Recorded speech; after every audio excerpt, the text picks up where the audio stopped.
Assalamualaikum warahmatullahi wabarakatuh. Bertemu lagi bersama Nevi di sini ya, guru bahasa Indonesia kalian, khususnya untuk kelas 8 MTS Al-Marwah ya. Baik, di sini Ibu akan menjelaskan ya sebuah materi ya untuk kalian ya, khususnya adalah unsur-unsur berita, mengenai berita ya. Di sini Ibu mengacu kepada kompetensi dasarnya, yaitu mengidentifikasi unsur-unsur berita ya. Baik, Ibu harap kalian bisa menyimak sampai akhir ya. Oke, Ibu mulai saja.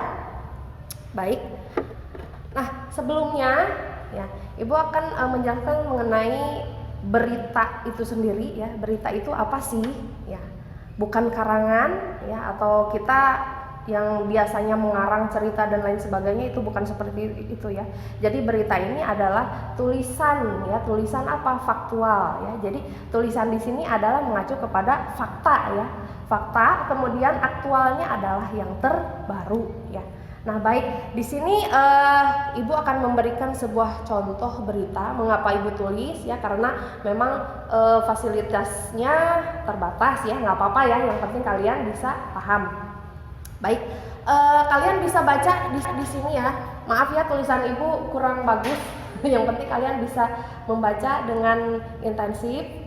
Oke, ya. Nah, ini tidak ada judul ya. Ini hanya contoh berita saja. Ya, ini Ibu kutip dari surat kabar harian Kompas ya. 10 hari menjelang Lebaran, Sabtu 15 November, pelabuhan penyeberangan Merak mulai dipadati truk.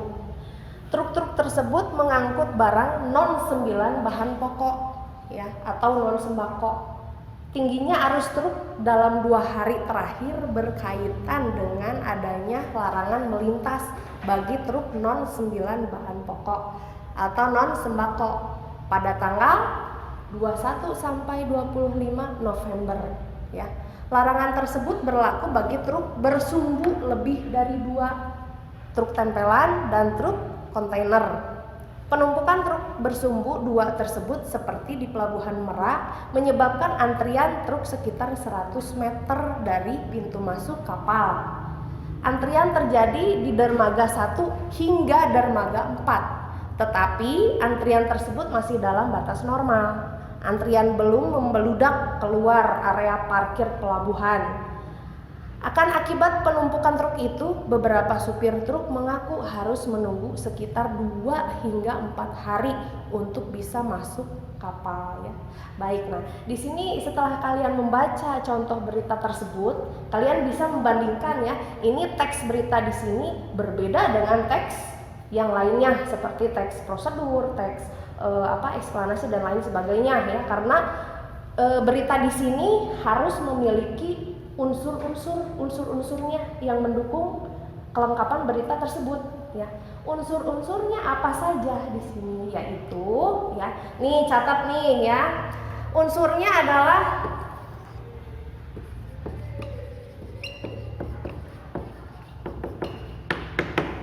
lima W1H ya.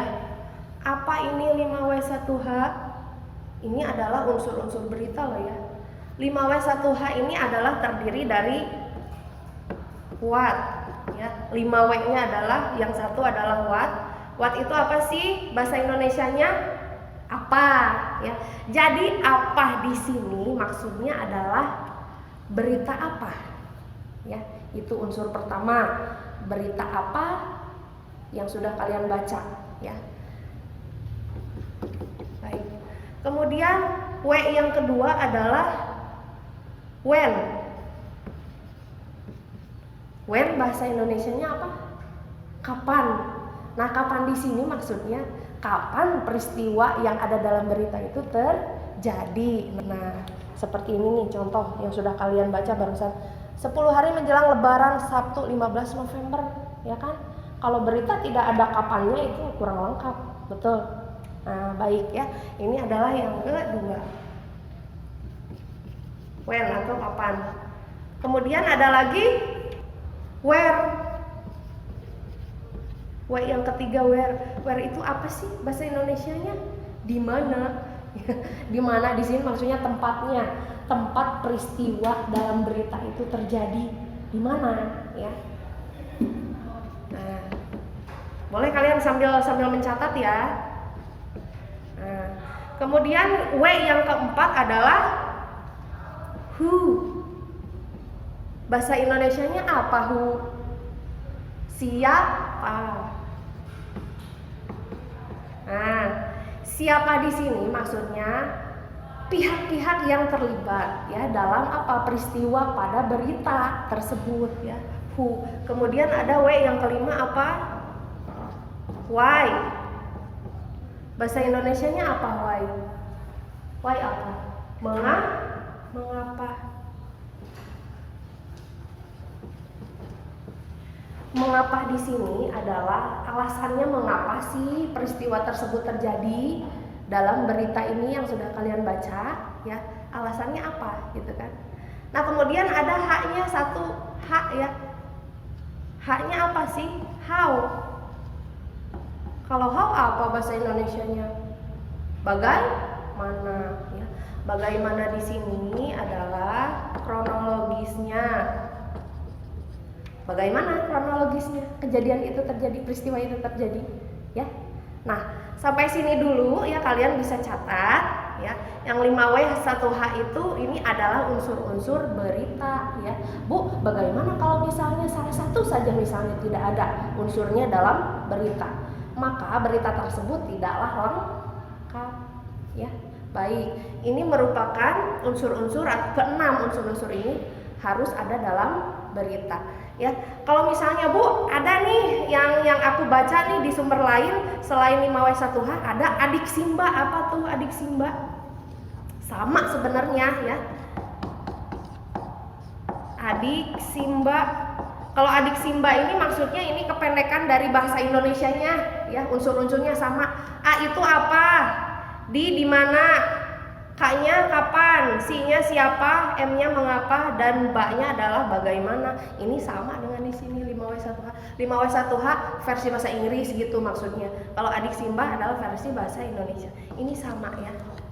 Nah, coba nih Ibu mau memberikan latihan sama kalian ya. Setelah kalian membaca berita tersebut yang sudah Ibu kasih nih ya. Kamu tentukan unsur-unsur berita yang sudah tadi Ibu jelaskan ya. 5W1H-nya. Coba nih. Kalau yang what atau unsur apanya, coba yang mana ini di sini? Apa? Kejadian apa ini? Membludaknya atau apa? Padatnya kendaraan di mana? Pelabuhan penyeberangan Merak oleh truk-truk ya. Itu adalah unsur pertamanya atau unsur what atau apa ya bahasa Indonesianya. Nah, kemudian tentukan yang unsur keduanya yang when. Yang when yang mana? Kapan? Ayo, yang mana ayo? Ini nih, 10 hari menjelang Lebaran, Sabtu pada tanggal 15 November. Ya, itu adalah unsur yang kedua atau unsur when, kapan ya. Nah, kemudian where di mana? Gampang sekali.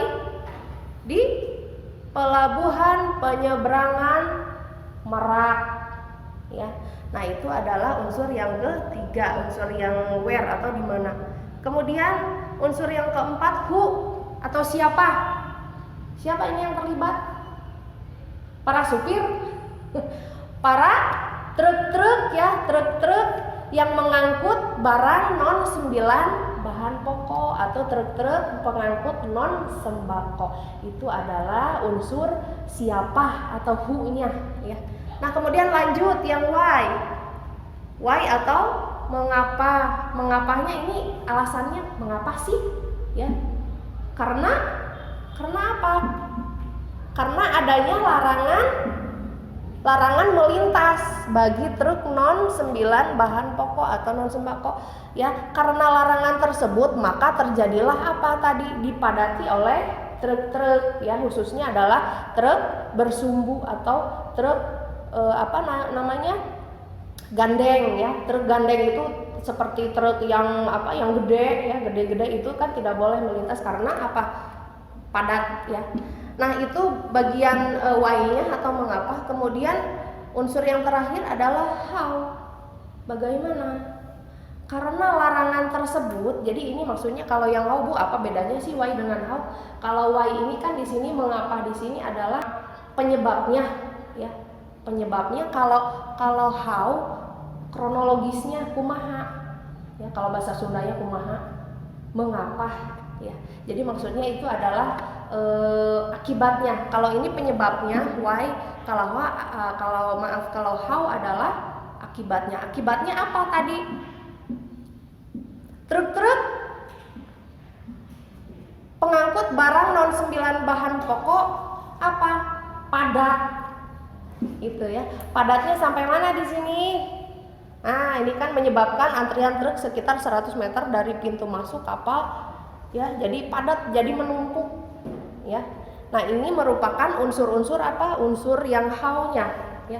Jadi ini walaupun sedikit beritanya tetapi harus lengkap ya. Bu, walaupun misalnya panjang nih, kalian mau bikin berita nih misalnya ya, sesuai dengan penelitian kalian, tapi salah satu unsurnya tidak ada, itu kurang lengkap ya.